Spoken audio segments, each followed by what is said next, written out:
Hey everyone, Dave here for the Frugal Sportsman.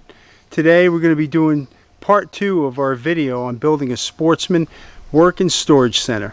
So let's have at it.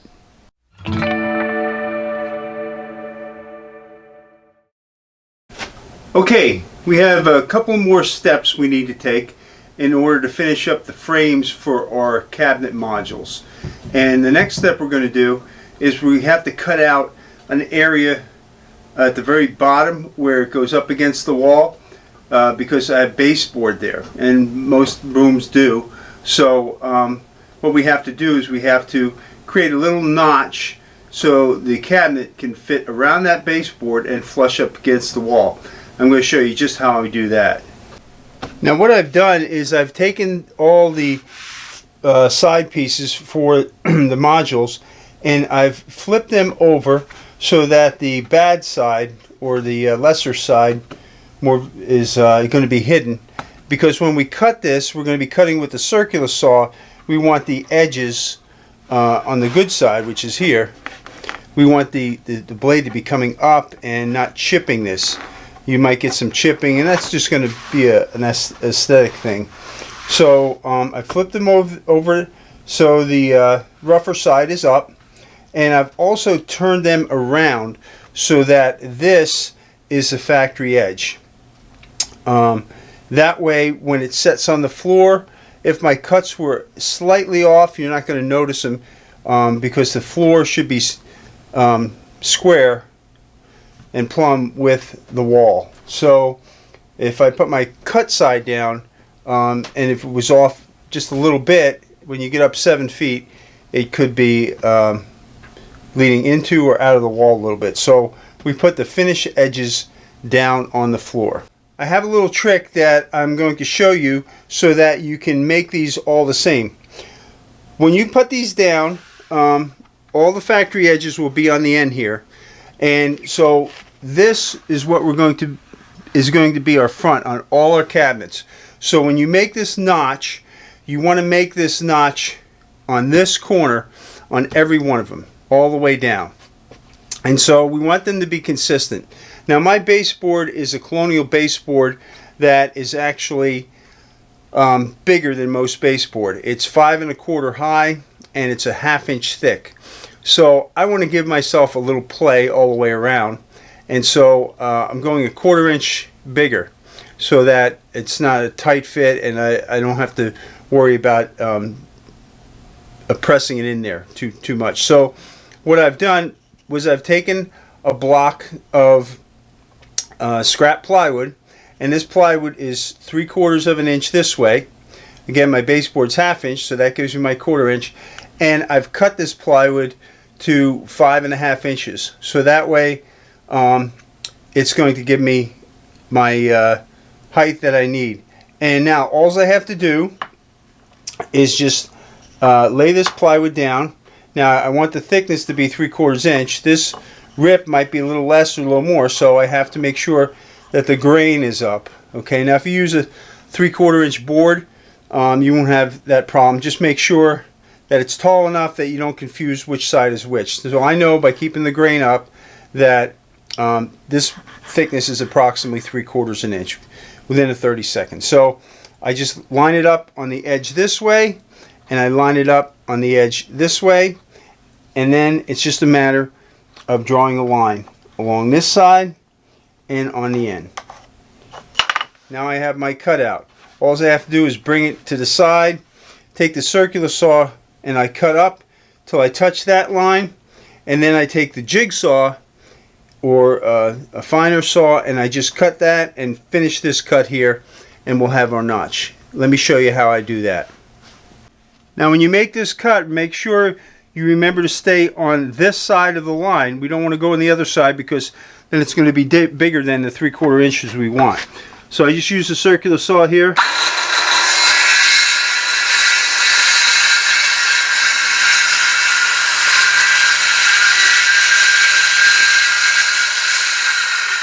Cut up to the 5 1/2 inch line, and then I'll connect those with the jigsaw, and I'll finish up this cut with the jigsaw as well. Remember to offset your plywood so you don't cut the plywood underneath. Okay, now I'll just take the jigsaw and I'll run it up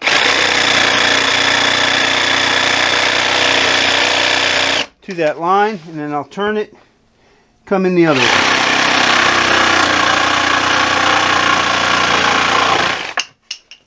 And there's our notch for our baseboard.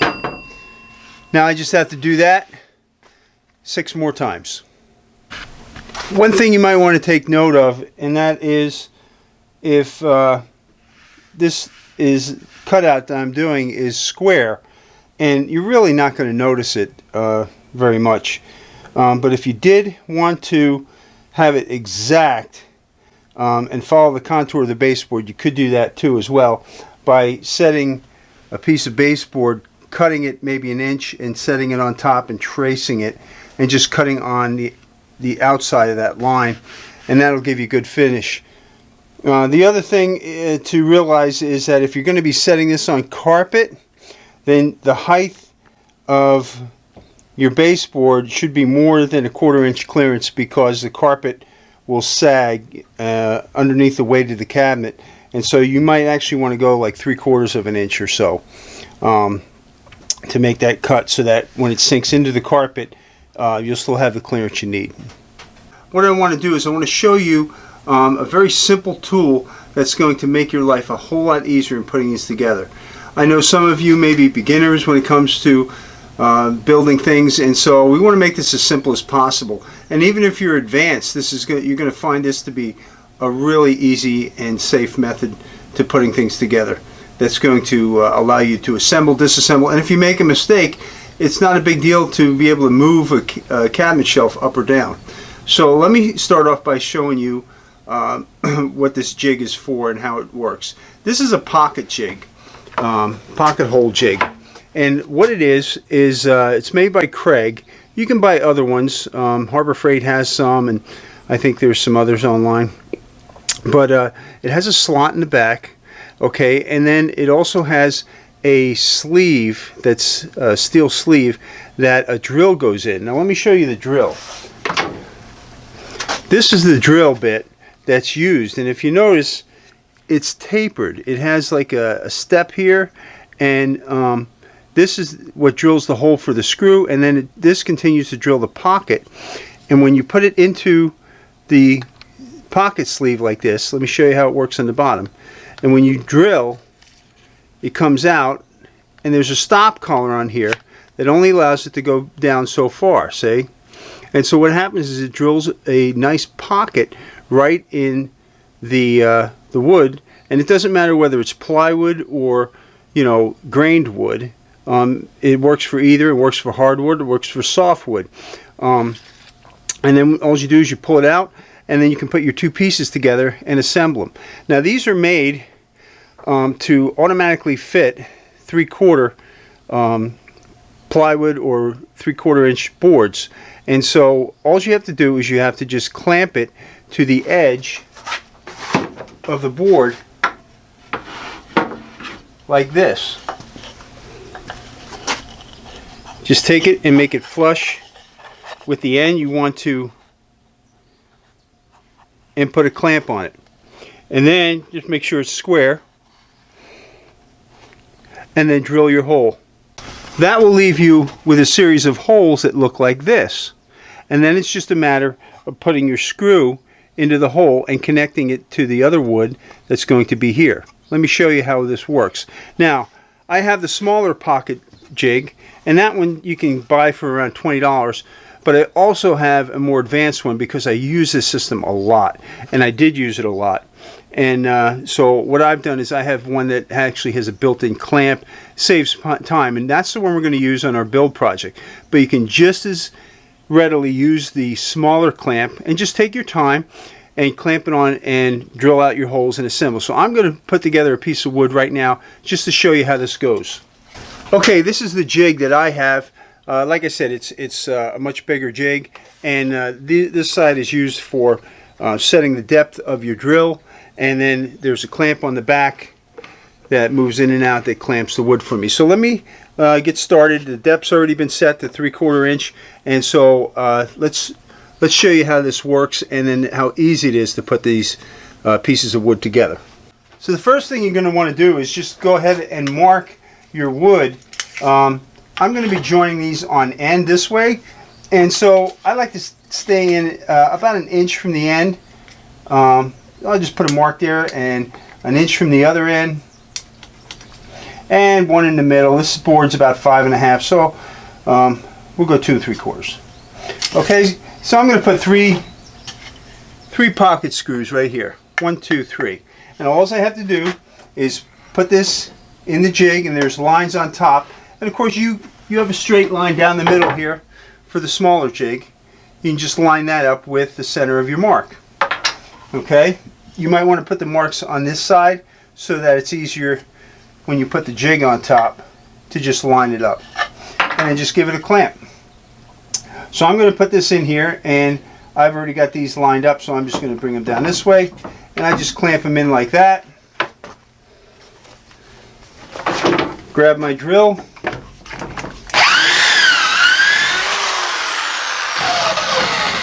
Simple as that. Move this one over.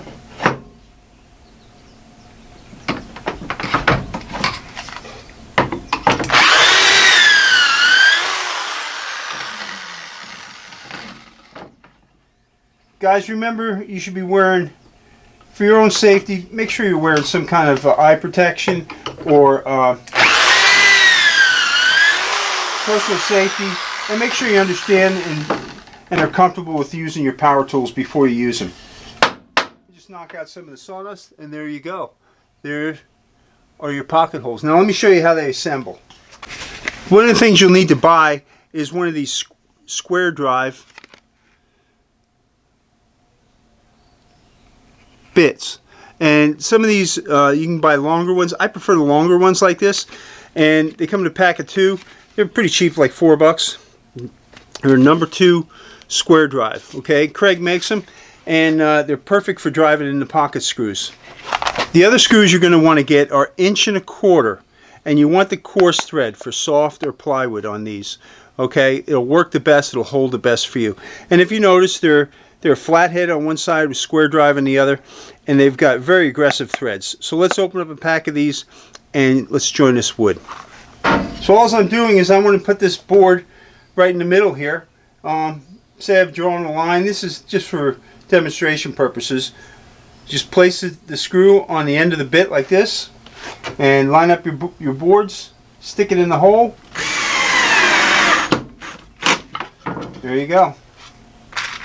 Easy peasy, mac and cheesy. I have this set on a clutch so that I don't strip things out. It just allows it, you hear it slipping a little bit, and that's just so the screws don't slip out. Once they're in there. And that is really strong. Really strong. So, super easy. Now, say you made a mistake. No problem.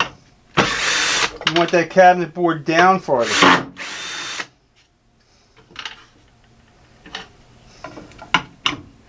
Or you want it up farther. Oh, you need to put it down here.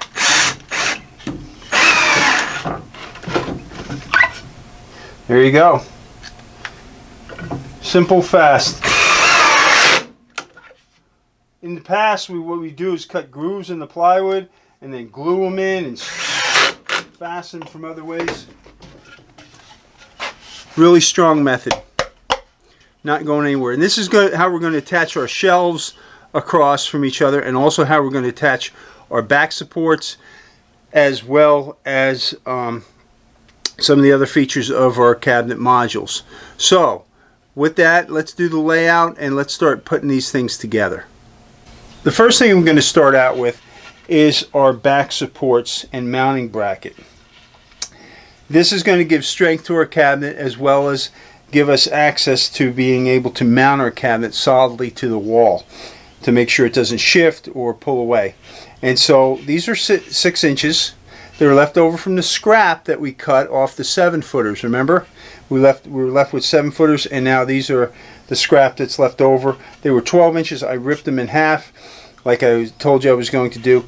And now what we're going to do is we want to fasten these to the side of the cabinet on each end, like this, and also to the top. Okay, so we're going to lay that out. Now you don't need a ton of these screws in here, but just a few, and that'll pull everything together. So what I'm going to do is I'm going to lay these out with a pencil.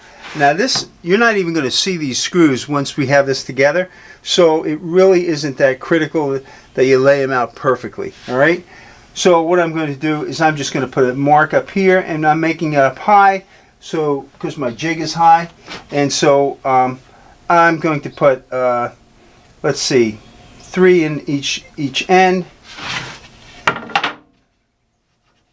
just like that, just to remind me. And I'm also going to put some this way. I'm going to put 3 right there like that. So there's our layout. Okay, I don't know if you can see it, but 3 on the end this way, 3 going up top, 3 that way. All right, we're going to do that for each board. So let me get started drilling them out.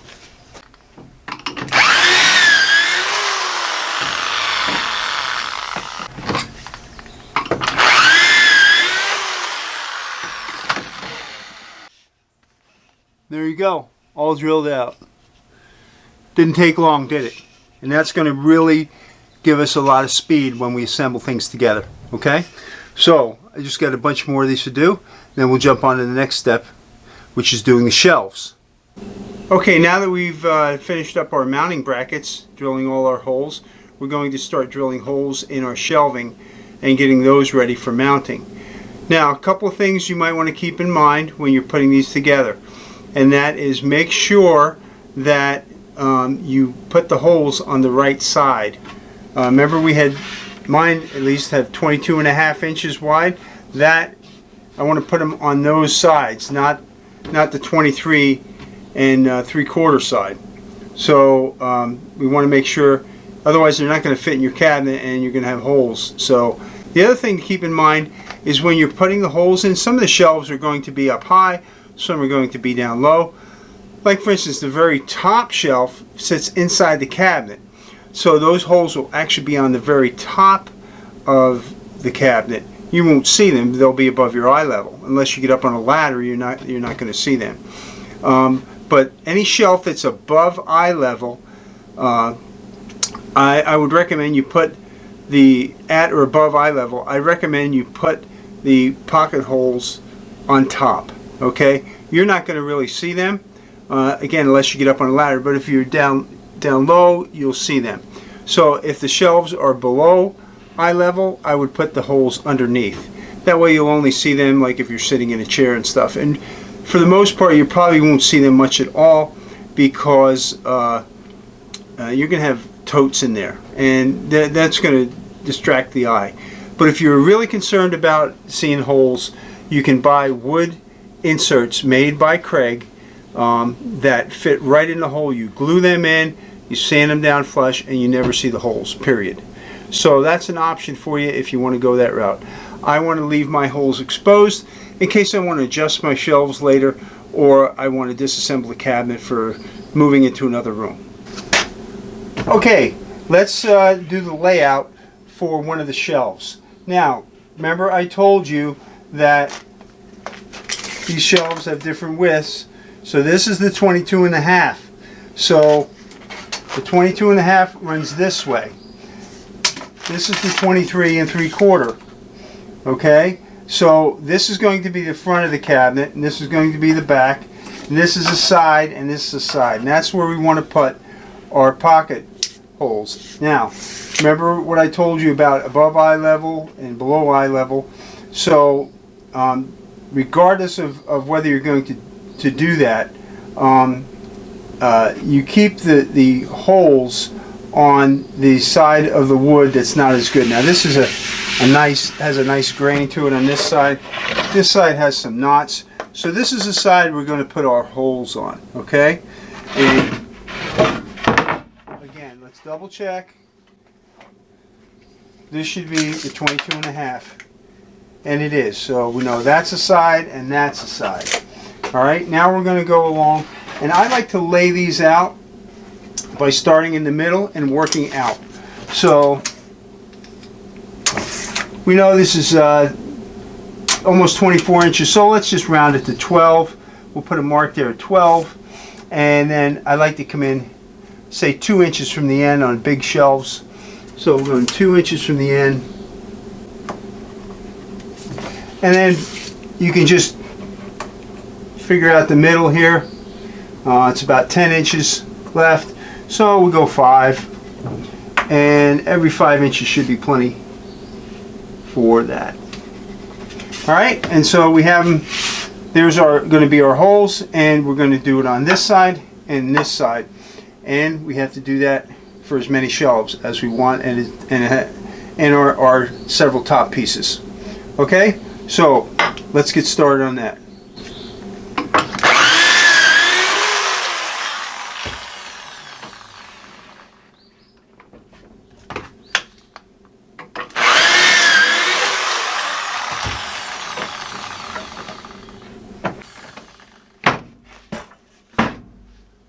Okay, there's one set. You got to do the other side and then all the rest of the other shelves. Hey everybody, thanks so much for joining us today. We really appreciate you watching our video and this series, and we hope that it's been helpful to you. And if you've got a comment below that you'd like to share something with us, or maybe there's a video you'd like to see, we'd really encourage you to do that and leave that comment. And we'd also like so much for you to subscribe to our channel. So if you find that what we've been doing is helpful to you, make sure you click that subscribe button, and also hit the notification bell so you'll be up to date on all the videos as soon as they come out. Guys, next time we're going to be putting together the cabinets, as well as showing you how to cut the dados to accept the drawers. So you're not going to want to miss that. Until then, thanks again for watching, and as always, God bless you guys.